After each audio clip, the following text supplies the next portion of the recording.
JazzCast Pros. Once everything was in the house, there was such a sense of relief, like, oh, it's done. I've moved. But then I started to look around and I'm like, the work is really just beginning because now I've got to figure out where all of this stuff is supposed to go. For me, I know that having a clear space helps me have a clear mind. So having boxes everywhere and clutter everywhere, living in this state of transition is tough. While there's still a lot ahead of me, right now, in this moment, I am safe, I am comfortable, and for my needs, I don't have any asks.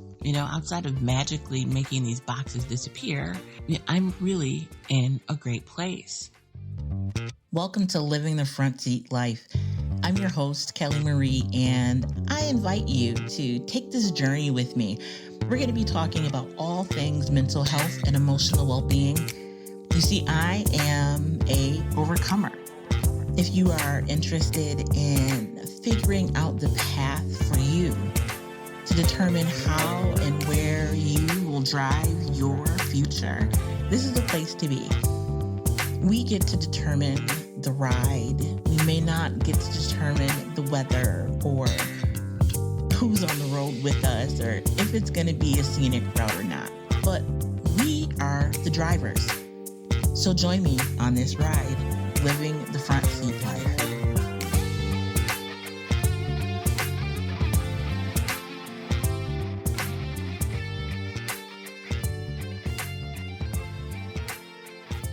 Welcome to Living the Front Seat Life. It's me, Kelly Marie, and it's a pleasure to be here with you guys. So much has happened in the last week that, I can't keep up, to be honest with you.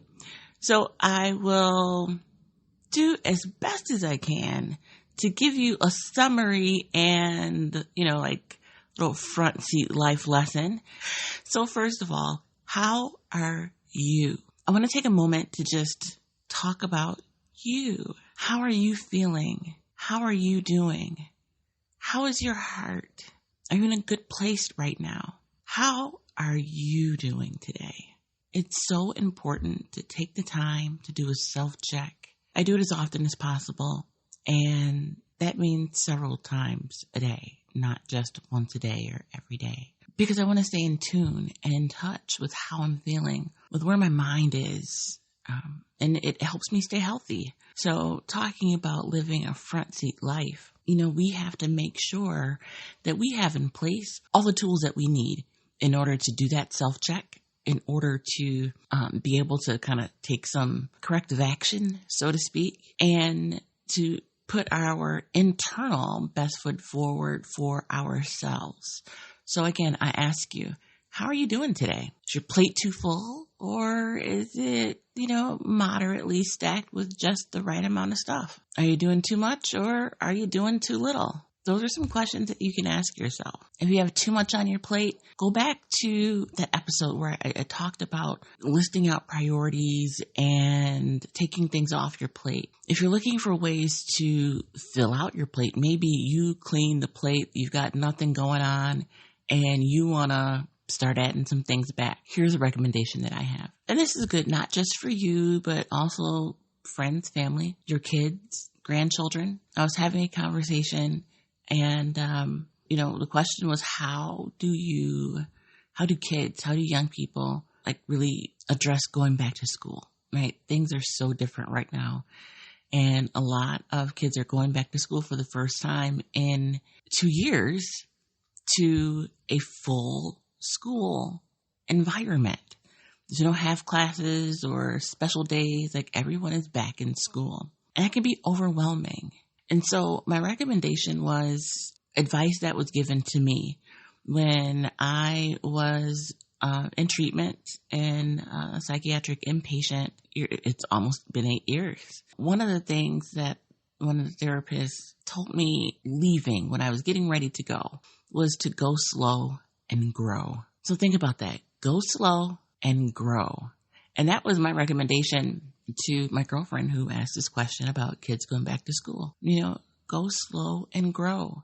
You don't have to take everything in right away. You don't have to add everything back to your plate right away. Start with one or two things that you're already comfortable with and comfortable doing, and go slow in that thing. You don't have to go 100% right away, straight out of the gate on 1, 2, or 50 things. You can start out slow. And as you get your sea legs and stay afloat, you can add to it. You can increase intensity or increase in number. Go slow and grow. So I wanted to give that to you guys because, every day is a new challenge for me as well. And, I am in the midst of a move. I needed to find a new place to live, and the process was daunting, to say the least. But here's the thing. I didn't stress out.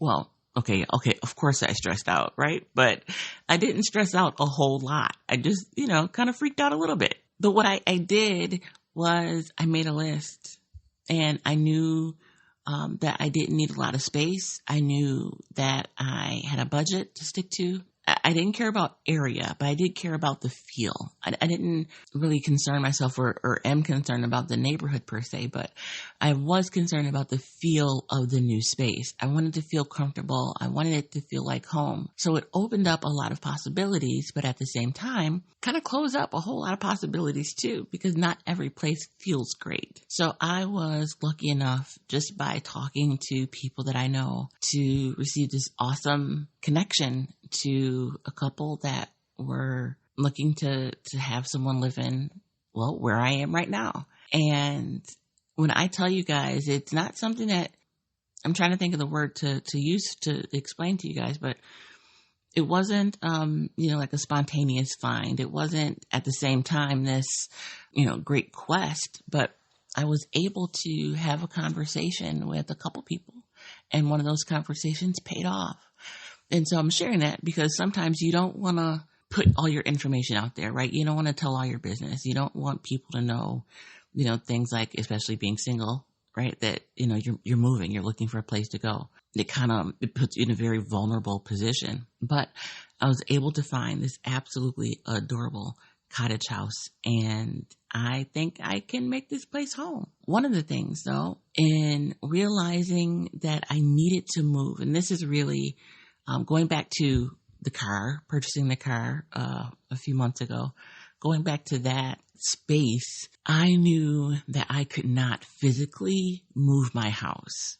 And I didn't want to ask people to help me move, so asking friends to help me move, but then I can't help them help me move. And so I found a moving company, and big shout out to my friend Eli, because he moved from our city to another place. And so he had just moved and was able to give me some recommendations on who to call, how to call, what to ask. And I found this great company, J&A Movers, and they really took care of me, you guys. I was so concerned that it was going to take all day, that it was going to be, 5 times as expensive. So I did all this packing and put everything in like 2 rooms so they wouldn't have to go anywhere and try and find stuff. I did as much as I could to make it seamless, not just for them, but for me.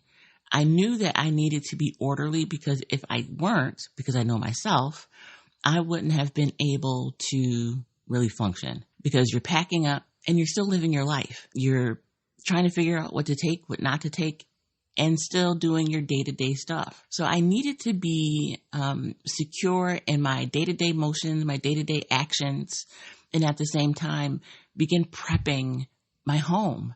I had been in that space for 8 years, and I accumulated a lot in that time. I didn't realize how much I accumulated, let me tell you, but I accumulated a lot of things, a lot of stuff. And I don't want to be a stuff collector. I want to collect experiences. I want to collect moments. And so this gave me a chance to purge. I don't know. I'm going to tell you guys, my house is filled with boxes right now. I had to record a show. Otherwise, Jazzy would, probably fire me. And I needed to take a break from figuring out how to unpack. And I did that. And I'm here talking to you guys now.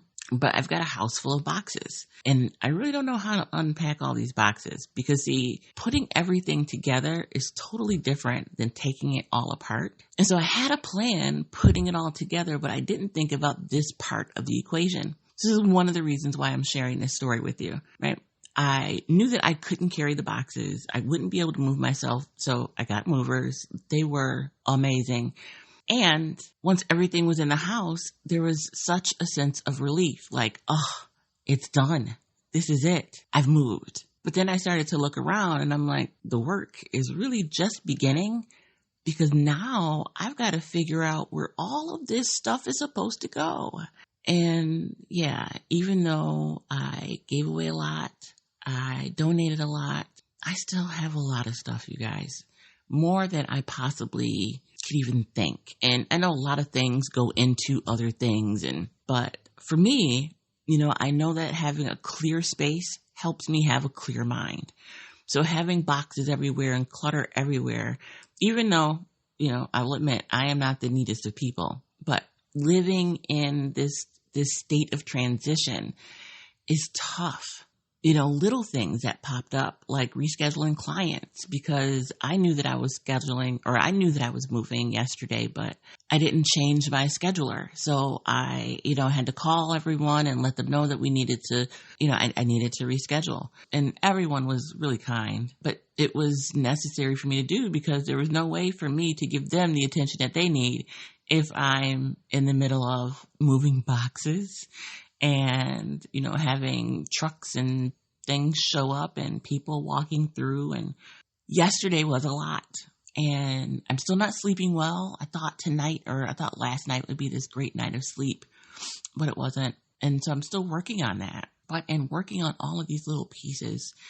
Each of these little pieces, even though, like I said, the work is just beginning with the move and realigning my life here, it still adds to my peace because a big part of the work is done. While there's still a lot ahead of me right now in this moment, I am safe. I am comfortable. I am living in a space that is perfect for me and for my needs. I don't have any asks, outside of magically making these boxes disappear.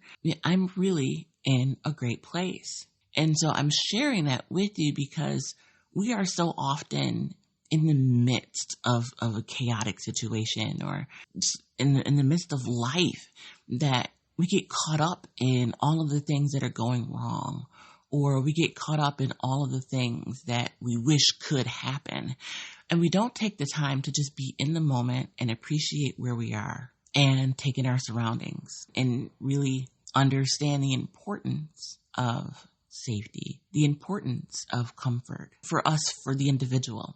And so as you go through your day, as you go through your week, I want to make sure that you guys have this bit of perspective, this time to look at your situation, to look at life, to look at things around you and say, you know what, this is okay. Yes, there are things that can change, but this right here is okay. So I am okay. My move was not chaotic.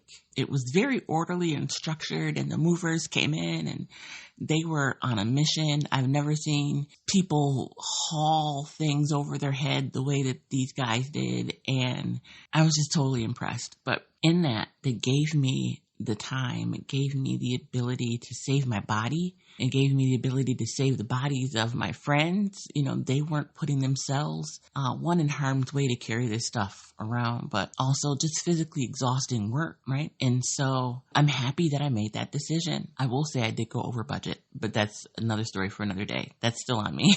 But all in all, I have these perspective moments, these life lessons, these front seat life moments that I can use to make the next experience just as seamless. I can take these experiences and catalog them in my brain and use them to figure out how to do other things. So if I hadn't have purchased that car a few months ago, I wouldn't have known how to create the lists that I needed, to ask the questions that I needed to ask for this move. Everything is a piece of something else. And so I encourage you, as you are moving through life and making huge decisions and small decisions, and maybe just being indecisive, that you learn from that time. Take some mental notes, take some actual notes, so that the next time that you are in a place of change, you know what you need in order to be your best. Or at least in order to get through that thing. What were your life lessons? What were the things that you pulled out of that? I would like to know.